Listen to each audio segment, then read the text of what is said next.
قارون حضرت موسیٰ علیہ السلام کے چچا کا بیٹا تھا، اور اللہ تبارک و تعالیٰ نے اس سے بہت مال دیا۔ قرآن کریم میں آتا ہے ما ان مفاتیحہ لتنوء بالعصبۃ اولي القوہ، کہ قارون کے خزانے کی جو چابیاں تھیں وہ ایک بڑی طاقتور جماعت اٹھایا کرتی تھی۔ مفسرین کرام نے لکھا ہے کہ 40 اونٹ یا 40 خچر تھے جن پر قارون کے خزانے کی چابیاں جو ہیں لدی جاتی تھیں۔ تو جس کے پاس اتنی چابیاں ہوں کہ 40 خچروں کی جماعت یا 40 اونٹوں کی جماعت اٹھا رہی ہو، تو اس کے پاس خزانہ کتنا ہوگا؟ اور یہ خزانہ قارون کے پاس کہاں سے آیا؟ قارون فرعون کی طرف سے بنی اسرائیل والوں سے ٹیکس لینے پر مامور تھا۔ یہ بنی اسرائیل والوں سے ٹیکس لیتا تھا اور ظلم بھی کرتا تھا، اور پھر ٹیکس میں سے کچھ اپنے پاس رکھتا تھا، کچھ فرعون کو پہنچاتا تھا۔ تو اس طرح اس کے پاس ایک بہت بڑی مال و دولت جمع ہو گئی۔ تو اگر قارون جو فرعون کا ایک ادنا غلام اور نوکر تھا، اس کے پاس اتنا خزانہ تھا، تو خود فرعون کے پاس کتنا خزانہ ہوگا؟ مگر اللہ تبارک و تعالیٰ نے قرآن کریم میں نہ فرعون کو کامیاب کہا ہے اور نہ ہی قارون کو کامیاب کہا ہے۔ فرمایا ہے اِنَّهُ لَا يُفْلِحُ الْكَافِرُونَ، کہ کافر کبھی کامیاب ہوتے ہی نہیں ہیں، کافر کامیاب نہیں ہو سکتے۔ اللہ تبارک و تعالیٰ نے اس چیز کو واضح فرما دیا کہ دیکھیں کامیابی دین میں ہے، جو دین پر ہے، جو اسلام پر ہے، جو ایمان پر ہے، وہ کامیاب ہے۔ یہ کافر لوگ چاہے دنیاوی طور پر کتنی ہی ترقی کیوں نہ کر لیں، لیکن یہ کبھی کامیاب نہیں ہو سکتے۔ تو قارون کے پاس بہت بڑا خزانہ تھا، اور اسی خزانے کی وجہ سے ہی یہ گمراہ ہو گیا، کہ تکبر میں آ گیا، غرور میں آ گیا، کیونکہ یہ اندرونی طور پر منافق تھا، حضرت موسیٰ علیہ السلام کو دل سے نہیں مانتا تھا۔ جب اس کے پاس خزانہ آیا اور یہ اترانے لگا، تکبر کرنے لگا، تو قوم والوں نے کہا لا تفرح ان اللہ لا يحب الفرحین، کہ آپ اترائیں نہیں،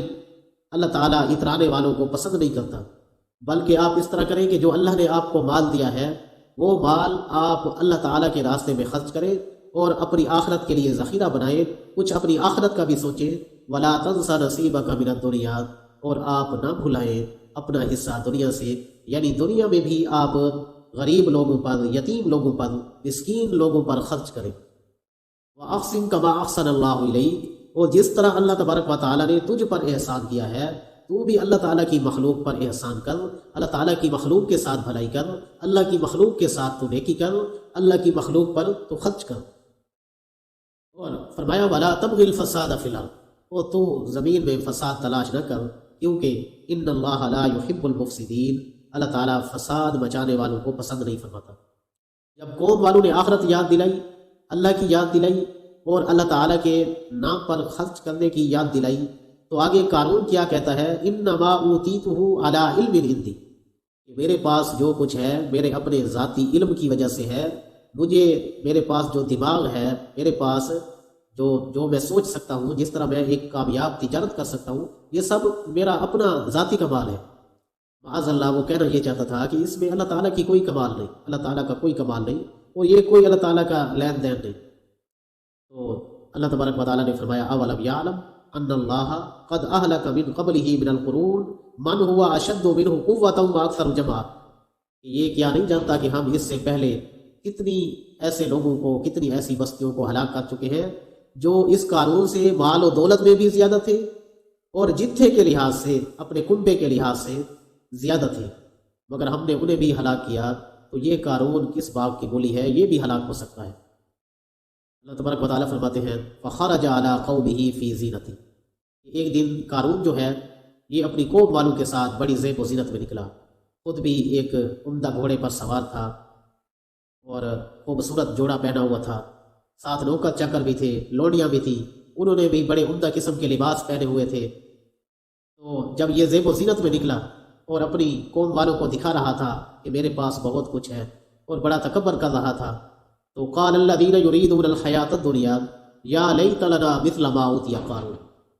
وہ لوگ دنیاوی زندگی کا ارادہ رکھتے تھے، دنیا کے طلبگار تھے، انہوں نے کہا اے کاش ہمارے پاس بھی ایسے مال ہوتا جس طرح قارون کے پاس ہے، اور کہنے لگی یہ تو بڑے نصیبوں والا ہے۔ لیکن جو اہل علم حضرات وہاں موجود تھے، انہوں نے کہا ویلکم ثواب اللہ خیر لمن آمن وعمل صالحا، کہ تمہارے لیے ہلاکت اور بربادی ہو، آخرت کا جو ثواب ہے، آخرت کا جو بدلہ ہے، وہ اس سے کہیں زیادہ بہتر ہے ان لوگوں کے لیے جو ایمان لائیں اور ایمان لانے کے بعد نیک اعمال کریں۔ تو یہ کہنا چاہتے تھے نیک حضرات کہ دیکھیے دنیا کی طلبگار نہ بنو، آخرت کی طلبگار بنو، کیونکہ اصل چیز جو ہے، اصل دنیا جو ہے وہ آخرت ہے۔ یہ دنیا تو ایک عارضی دنیا ہے، چند روزہ زندگی ہے یہاں کی، لیکن آخرت کی جو زندگی ہے وہ ہمیشہ ہمیشہ والی زندگی ہے۔ اس لیے اللہ تبارک و تعالیٰ نے جو کامیاب کہا ہے وہ ان لوگوں کو کہا ہے جو آخرت کی تیاری کرے اور آخرت کی فکر کرے۔ تو نیکوں نے کہا کہ اس سے کہیں زیادہ بہتر بدلے اللہ تبارک و تعالیٰ نے ہمیں آخرت میں دینے ہیں۔ اللہ تبارک و تعالیٰ نے ہمارے لیے بہت کچھ تیار کر رکھا۔